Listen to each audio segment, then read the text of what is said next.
खूप आनंद झाला आहे. मागची 3-4 वर्ष हार्डवर्क केलं आहे आणि इतक्या वर्षांची मेहनत ही फळाला आली आहे. दररोज 8 ते 10 तास अभ्यास केला आहे. कुटुंबियांना थोडासा कमी वेळ दिला. घरच्यांचा सुद्धा मला पाठिंबा होताच. आईवडिलांची हीच इच्छा होती की मी हे लक्ष्य गाठावं आणि ते लक्ष्य मी गाठलंच. इतर विद्यार्थ्यांना हाच संदेश आहे की फक्त कठोर मेहनत हे आपल्या हातात आहे. याच्या जोडीनं स्मार्ट वर्कही करा. नकारार्थी निकाल आला तरी खचून न जाता त्यातच कुढत न बसता पुन्हा जिद्दीनं अभ्यासाची तयारी करा. मॅडम, मुलगी UPSC मधनं मुंबईमधनं दुसरी आली आहे आणि भारतातनं 303 क्रमांक आली आहे. काय भावना आहेत तुमच्या? खूपच आनंद झालेला आहे.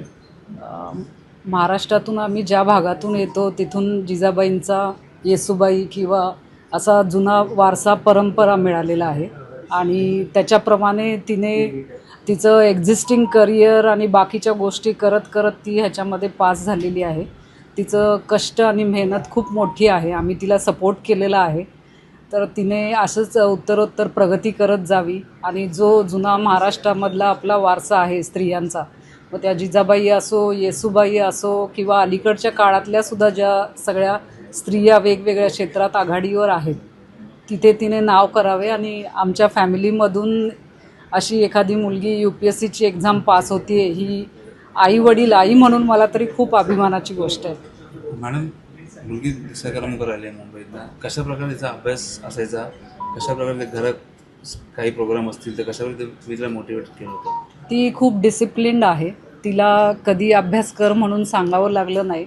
बाकीच्या मुलींना जसं बाकीचं छंद किंवा हे असतात, तिला पुस्तकच आवडतात. लहानपणापासून तिला पुस्तकच आवडतात. त्यामुळे अभ्यासामध्येच तिला स्ट्रेस बस्टर आहे, रिलीज होतो तिचा. आणि तिला कुठलीच गोष्ट कधीच सांगावी लागली नाही. घरामध्ये बाकी काही ॲक्टिव्हिटीज चालू असल्या तरी तिचं जे रोजचं डेली शेड्यूल होतं ते ती बरोबर तंतोतंतपणे पाळत होती आणि त्याचाच हा रिझल्ट आहे. निश्चितच एक अभिमानास्पद अशी गोष्ट आहे. मुलींनी तिच्या प्रयत्नांनी आणि सातत्यपूर्ण अशा हार्डवर्कचं मुळे तिला हे यश मिळालं आहे आणि त्याबद्दल एक वडील म्हणून निश्चितच एक अभिमान आहे आणि तिचे खूप खूप अभिनंदन. तिच्या मेहनतीला हे फळ मिळालेलं आहे निश्चितपणे. आपली काय अपेक्षा होती जेव्हा एक्झामला रिझल्ट पाहत होता आपण, तर काय अपेक्षा होती? या तसे मुंबईतनं सेकंड नंबर आला, तर काय सांगा? निश्चितच आनंद झाला आणि तिला या परीक्षेमध्ये 100% यश येईल आणि तिला यावेळी तिला नक्की लिस्टमध्ये नाव असेल याच्याबद्दल मला पूर्ण खात्री होती. फक्त आता कुठली रँक येते तेवढंच वेटिंग होतं आणि अपेक्षेप्रमाणे तिला यश मिळालं की या लिस्टमध्ये यादीमध्ये तिचं नाव बघितल्याने निश्चित आनंद झाला. आपली एक इच्छा होती की आपण रिटायरमेंटच्या अगोदर आपल्या जागी यावं आपली मुलगी या सर्व्हिसमध्ये. नाही, मला एक कौतुकाने असं नेहमी वाटायचं की तिने ज्यावेळी UPSC सर्व्हिस करून ऑल इंडिया सिव्हिल सर्व्हिसेसमध्ये तिने एंटर व्हावं आणि तिच्या अंडर मला कधीतरी काम करता यावं महाराष्ट्र केडरमध्ये, अशी एक इच्छा होती एक बाप म्हणून. त्याची आज पूर्ण झाली. नाही, बघूया आता. ही तर सुरुवात आहे. हे चालूच राहील. तिचा प्रयत्न आणि हार्डवर्क हे भविष्यातही चालूच राहील आणि या यशाबद्दल निश्चित आनंद आहे. अंकिता, तू UPSC मधनं भारतातनं 303 नंबर आला आहे आणि मुंबईतनं दुसऱ्या क्रमांकावर आली आहे. काय सांगशील, कसा आनंद झाला? खूप आनंद झाला आहे. एवढ्या वर्षानंतर जे एफर्ट्स टाकलेले ते पूर्ण होत आहेत आणि खूप खुश आहे. अजून वेळ लागेल थोडा अजून सिंक इन व्हायला की रिझल्ट लागला आहे आणि चांगला लागला आहे. अंकिता, कशा प्रकारे अभ्यास करत होतीस? किती टाईम अभ्यासाला द्यायचीस?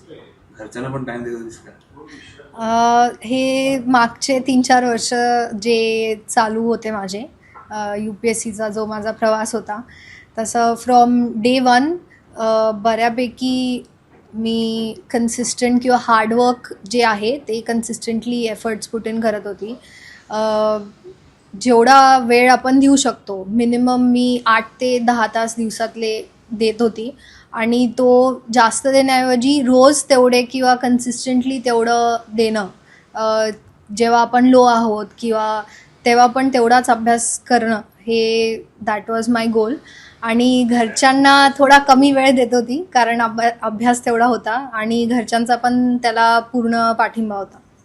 वडिलांची इच्छा केली पूर्ण झाली आहे. काय सांगशील तू, जेव्हा रिझल्ट लागला घरी येऊन तू सांगितलं असेल, वडिलांची आणि आईची रिएक्शन नक्की कशा होती? वडिलांची आणि आईची रिॲक्शन ही माझ्यापेक्षा जास्त चांगली होती. माझ्यापेक्षा जास्त ते खुश होते मला बघताना की माझं जे स्वप्न होतं किंवा जे टार्गेट होतं ते मी अचीव केलं आहे. आणि माझ्यापेक्षा मी बोलू शकते की ते जास्त खुश आहेत की मी फायनली रँक आली आहे आणि चांगली आली आहे. आता जे बाकीचे UPSC विद्यार्थी असतील ते महाराष्ट्रात अभ्यास करत असतील, त्यांना तू कशा प्रकारचं काय संदेश देशील? जे काही विद्यार्थी आहेत जे अभ्यास करतायत किंवा विचार करतायत ही परीक्षा द्यायची, मी त्यांना हेच बोलेल की हार्डवर्क इज द ओनली की. मेहनत घेणं हे आपल्या हातात आहे आणि ती आपण घेतलीच पाहिजे. नुसती मेहनत हाच एक कॉम्पोनंट नाही आहे. स्मार्टवर्क ज्याला आपण बोलतो ते पण खूप गरजेचं आहे. आणि पर्सिस्टन्स मी बोलेन की अजून एक क्वालिटी आहे जी अजून एक महत्त्वाची आहे. खचून न जाता कुठला नेगेटिव्ह रिझल्ट आला किंवा आपण कुठे कमी पडलो तर त्याला धरून न बसता त्याला चांगल्यापैकी ॲनलाईज करणं आणि परत आपण कुठे कमी पडलो हे शोधणं आणि परत तेवढ्याच जिद्दीने किंवा त्याच्यापेक्षा जास्त जिद्दीने परत देणं, हे मी बोलेन की जे काही विद्यार्थी आहेत त्यांनी लक्षात ठेवावं.